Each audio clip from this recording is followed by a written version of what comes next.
First of all, you were started a new documentary, Lunarcy. Can you tell us a little bit about how that came about and what the process was like?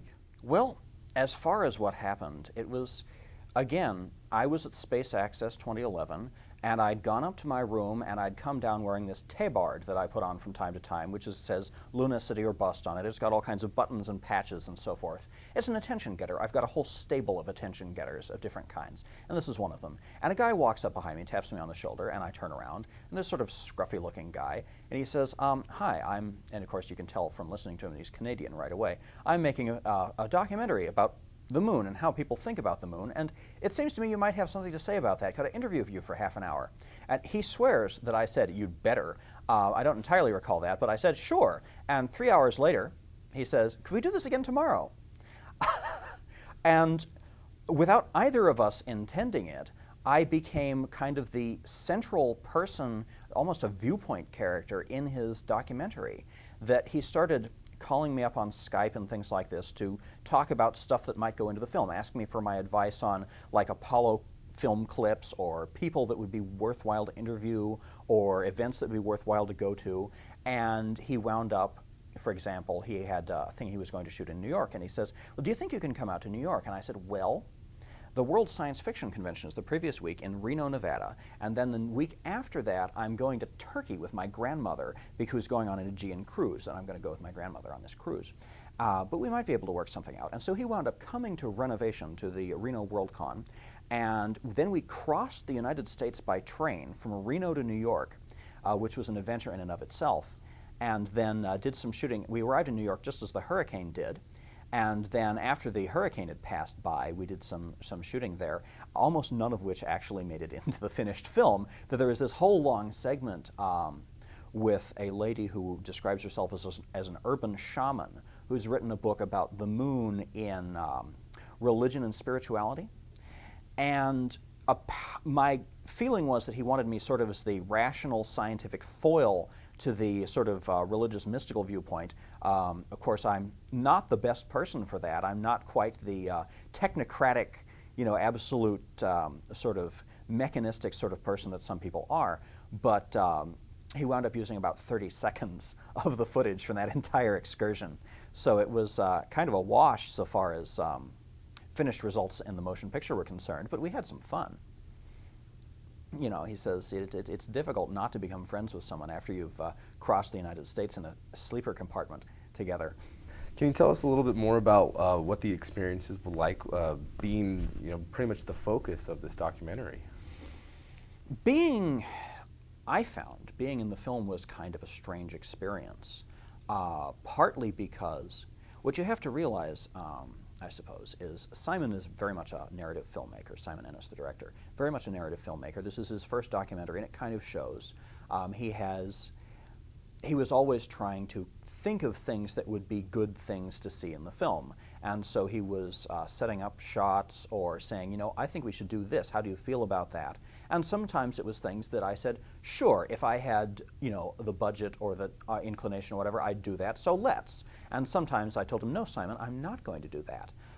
For example, the laser show that we set up for the film, that was actually done quite serendipitously while I was in New York, in fact, on the night that we were filming the new moon ceremony with Mama Donna, my uncle happened to call me. My uncle, Tim Walsh, Laser Spectacles, is one of the leading people in the country, if not the world, in the field of laser displays. He's been doing it longer than almost anybody. And I was talking to him. Simon asked, oh, who are you talking to? I explained, my uncle who does laser shows. He says, oh, that's incredibly cool. We got to get those in the movie somehow. And that is how the business in San Antonio wound up being set up. That was through somebody that Uncle Tim knew, and we wound up talking to 4 high school classes, rocket clubs and science honors students from some of the best high schools in the San Antonio, Texas area. And so, there was a part during that when he wanted to sort of see me silhouetted against the lasers. He said, can you stand over there? I said, no, Simon, because rule number 1 of laser safety is don't look into the beam with your remaining eye. That was the rule as I learned it from my uncle. Don't look into the beam with your remaining eye. Simon actually did go and stand over there and wound up half blind for several days. He was dazzled by the beams. Rule number 1 of laser safety, never forget it. But So that was interesting, and there are, of course, sections in the movie which, because of editing and other things, are not, I would not say quite as they happened. Just events are changed around in order, and there are a few things that I wind up saying that are matched with scenes which are not actually what the original comment was apropos of. And I'm not knocking Simon here. He's correct. He's created a marvelous film, but it's a little difficult for me to watch, just because apparently, you know, once he finishes a film, he never watches it again, or at least hardly ever. But it's a little difficult for me to watch, just because there are places where, I won't say that I cringe, but there are places where there are things that, if I had, you know, had editorial control, I would have done them differently, or that I'd think that come across in a way that may be a little problematic. To give you an example, actually, there was a theatrical showing, short run, at a cinema in Toronto in February, and I went up there and I actually stayed on Simon's sofa while I was up there. But the last showing I attended, there was actually a documentary film club from one of the universities, and they invited me across the street to the pub after the showing, and we wound up talking until midnight when they all had to go home because they had exams.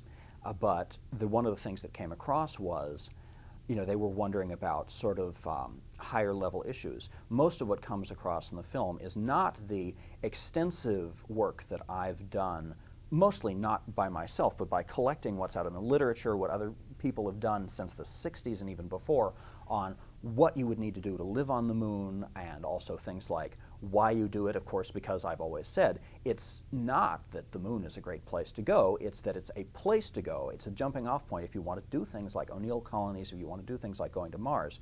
And so this became a topic of conversation. Like I say, we talked for 3 hours about stuff that just didn't make it into the film. Because, of course, it's an 80-minute film. I've got maybe 30 minutes in it. Simon must have shot 50 hours of footage with me. And some of that's alternate takes, but some of it's not. And so there was only a limited amount of material which could make it in. And so he tends to focus on sort of me as the proselytizer or the apologist or what have you. And there's a lot more that hopefully it piques people's interest and they want to know about that, but it certainly doesn't come across. Well, is Lunarcy going to be appearing in North American theaters? I wish I had an answer for you about that. It's been doing a lot of festival showings, and it has had theatrical runs in Canada.